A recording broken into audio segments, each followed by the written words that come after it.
Well, this is some story.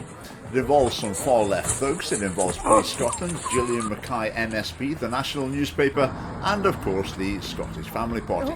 So on Saturday night we went and had a little pro-life silent demonstration outside the Chalmers Clinic in Edinburgh.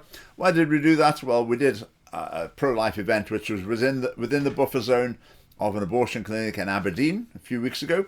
But it was a Saturday night, so the abortion clinic was closed. You can't break the law while it's closed. But lots of people thought you could, so it generated some controversy and attention, and we like attention for the pro-life message, so we thought, right, if we do this again, then the pro-life message will be seen and heard by even more people, so let's do it. So Gillian Mackay, MSP, architect of the buffer zone legislation, got wind of our plans, and so she basically criticised the police for not arresting us in Aberdeen, and basically was saying publicly the police ought to arrest us this time.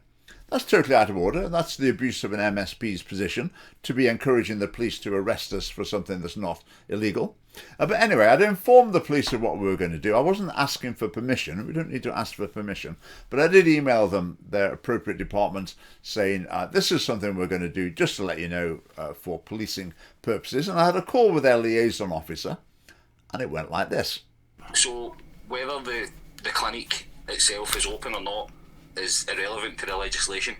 So anybody being within the buffer zone and taking part in any vigil, protest, demonstration, anything that can be construed as an attempt to influence people is committing an offence. I think that's just wrong. That's not true. That's not what the law says. In terms of reading the legislation, there's nothing within the legislation that provides any kind of exemption around whether something's opened or not. But there is. I would guess in terms of conversation that the only way that would be tested would be in a court of law. Right, because the law says the person being influenced or must be within the buffer zone for the purpose of basically accessing the clinic. How can someone be in the buffer zone for the purpose of accessing the clinic when it's closed? I'm just writing that down because I don't have it in front of me, Richard, for purpose of accessing services.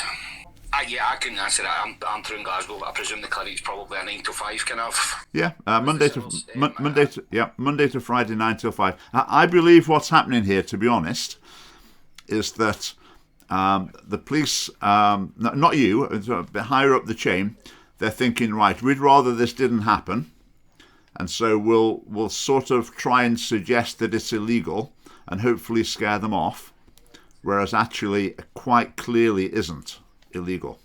Now, I'm not happy about that. The police have got their lawyers. The police can read the law. So the police know full well that you can't break the buffer zone law when a clinic is closed. They know that as well as I do. But they're basically trying to scare us off. I think the police were thinking, we'd rather this didn't happen. This puts us in a tricky situation if it does happen, because MSPs are wanting us to arrest people, but we know it's not actually illegal. So what would be better if we could scare them off, tell them it's illegal, then maybe they won't do it, and that's our problem solved. But it's not the job of the police to misrepresent the law to people in order to stop them doing things that are perfectly legal. I mean, saying, it will be settled in court. In other words, scary, we'll arrest you, and you'll go through however many months of legal process, then it'll go to court, who knows which way it will go.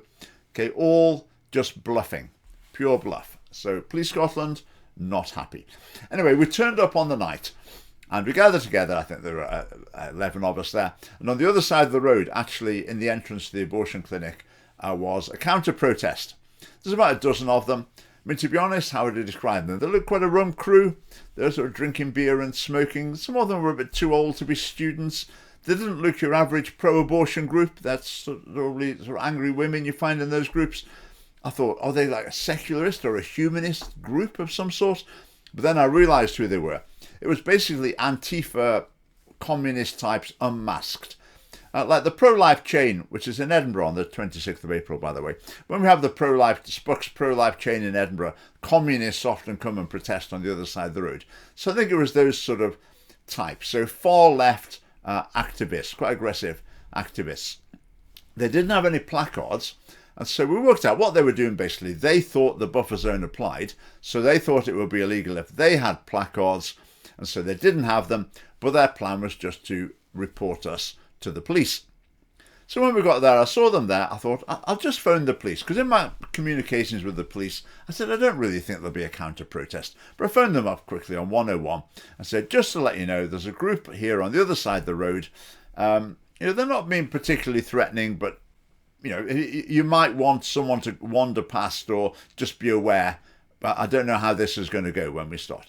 And then we did start. We got our placards out. So I think there was 11 of us.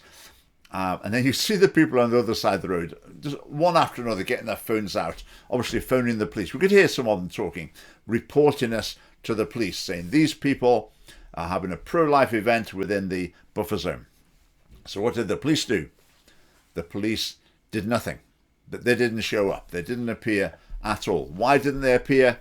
Well, because they want to avoid criticism. The police know, I believe, that if they had come along and not arrested us, then you'd have Gillian Mackay saying, what are the police playing at? Why didn't they arrest these people? This is terrible. So the police were feeling under pressure, and they knew if they turned up, as I say, they would be criticised. If they don't turn up, well, maybe the heat's off a little bit. Their other option, of course, would be to turn up and arrest us, but they knew that would be wrongful arrest, or it would get thrown out, it would never get to court or whatever. So they opted for not turning up at all. So we stood there for an hour. The people on the other side of the road stood there in the rain and cold, keeping phoning the police, which must have been quite frustrating for them. But anyway, when it finished, we wandered down the road. The people on the other side of the road wandered off as well. But we waited for a little while, and we thought it would be quite good to get a photograph of us with our placards right at the abortion clinic sign. We thought that would be a particularly powerful image, particularly as one of our placards was about the number of abortions facilitated by the Chalmers Clinic itself. So we waited till it all gone. We went and set up by the sign. But then we realised they hadn't actually completely gone. A couple of them saw what we were doing. So a couple of men came back, ran across, stole our placards, a couple of placards, which cost about £30 each, by the way.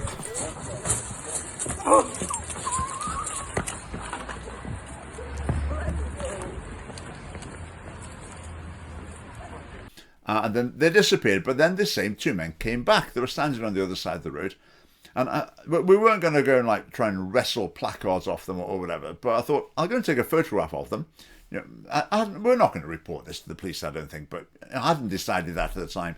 I thought, no harm in just going over, get a photograph of these people, and then that would be useful. So I went over with my phone to photograph them. And as you can see, one of the men went for me. As far as I'm aware, he didn't make contact with me, but he was obviously physically aggressive. I think when I didn't back off, he didn't quite know what to do. And that they sort of calmed down pretty quickly and then shuffled off. So then we left. But then we realised that they hadn't disappeared and they were following us along the street. Which again, you could say, we weren't particularly bothered. There was quite a lot of us and whatever. But it is a bit intimidating when people are following you. Maybe if one of the ladies in our group had been heading off on her own in a different direction at that point, that could have been quite intimidating. Anyway, so we headed into a bar for a drink and we didn't see them again. So what have we got to say about the different actors in this story? Gillian Mackay, it is an abuse of your position as a member of the Scottish Parliament to put pressure on the police to arrest people who are not doing anything illegal. And it also re-emphasises that unfortunately Gillian Mackay is not competent to understand her own law and to realise that what we're doing isn't illegal. I mean, she described what we did as a stunt. I mean, a stunt? Standing in the street for an hour with placards? Is that a stunt? I'm not sure. But she says we're people who refuse to respect reproductive rights. Euphemisms all the way. Now, in terms of the buffer zone applying 24 hours, she said this was made clear throughout the scrutiny and passing of she always says it's my act. I mean, the only thing that was made clear during the scrutiny of this act was the fact that most of the MSPs are not competent to conduct intelligent discussion on the key areas and produce clear legislation. Now, what else did Gillian Mackay said? She said there should always be consequences for people who set out to harass patients and staff. Everyone has the right to access healthcare without harassment. I mean, she's just got no idea. She's just on autopilot, trotting out the standard lines, there should always be consequences. In other words, the police should have come and arrested us for people who set out to harass patients and staff accessing healthcare. The clinic was closed. Now, she also said we were extremists because we want to protect the unborn, and we're standing with placards. We think of Gillian Mackay as people that she might be entirely on side with, like environmentalists, pro-Palestine people, protesters who disrupt things left, right and centre, vandalise things. But oh no, it's not those that are the extremists. It's the Scottish Family Party standing there with their placards. Right, the media. The national newspaper has been covering this quite closely, giving Gillian Mackay quite a significant platform to air her opinions on the matter. And so the National have asked me for feedback, so I've given them some of the arguments. And again, they take my arguments and then they jumble them into an incoherent muddle and publish them in the newspaper. So it's the same as with Gillian Mackay. The journalists, and not just one, it's two of them, the journalists at the National do not understand the point. They haven't read the law, they don't understand my explanation. It's not that they reject it or argue against it, it's obvious that they just don't understand. So if ever Gillian Mackay leaves politics, I mean, there's a job as a journalist at the National waiting for her, I'm sure. This latest one's been reported in the Scotsman as well. Quite a hostile article. They'll put the criticisms are front and centre. Then eventually it gets around to the other side of the story. And then looking at the comments threads, full of hatred, people who believe things that are just absolute pure fiction, but people believe them quite passionately about the pro-life movement. And again, pressure on the police. Why is the police not arresting these people? Right, how have the police done here? Well, number one, as I said, I'm not happy with them trying to scare us off doing something completely legal by telling us that it's illegal when it isn't. And also, I believe it's quite likely that the police didn't turn up because it would have put them in a tricky situation and they'd have been criticised by the likes of Gillian Mackay for not arresting us. Now, okay, this is not a huge deal. I mean, it wasn't vital. I mean, I wasn't phoning them saying there's an emergency, come along. But on the other hand, it did turn a bit ugly. And the counter-protesters were not the nicest people. And we were a little bit vulnerable. You know, they were following us afterwards. It's not impossible someone might have been hurt in the course of that. So, and it is also distinctly possible the reason the police were not there is because of the actions of Gillian Mackay. Right, the far left. The far left in Scotland is real. We hear a lot about the far right, but the far left is real as well, and they are aggressive and lawless. I mean, having said that, they're probably professors at Edinburgh University or something, I don't know. And then there's the Scottish Family Party with our clear mission to present the pro-life message to as wide an audience as we can, and we're taking this controversy as an opportunity to reach a wider audience. So our placards have been reproduced in newspapers and on social media quite widely, and it's made quite an impact. We've gained some new members, some new supporters through it, and we're now thinking about doing it again. Nothing planned yet. Maybe the Sandyford Clinic in Glasgow would be a good place to go to next. Watch this space. So the buffer zone law, it's doing a favour to the pro-life cause. For the pro-life cause, the worst case scenario is settled, quiet, routine evil. Abortion just continuing, unopposed, doesn't get talked about, not in the news, just going along nicely in the background. But that is not the case at all, because the buffer zone law is drawing attention to it, it's opening up the debate, and it's making it a live issue, and we want to exploit that to the maximum in order to protect the most vulnerable. So do join the Scottish Family Party via the link below. Thanks for watching, and see you next time.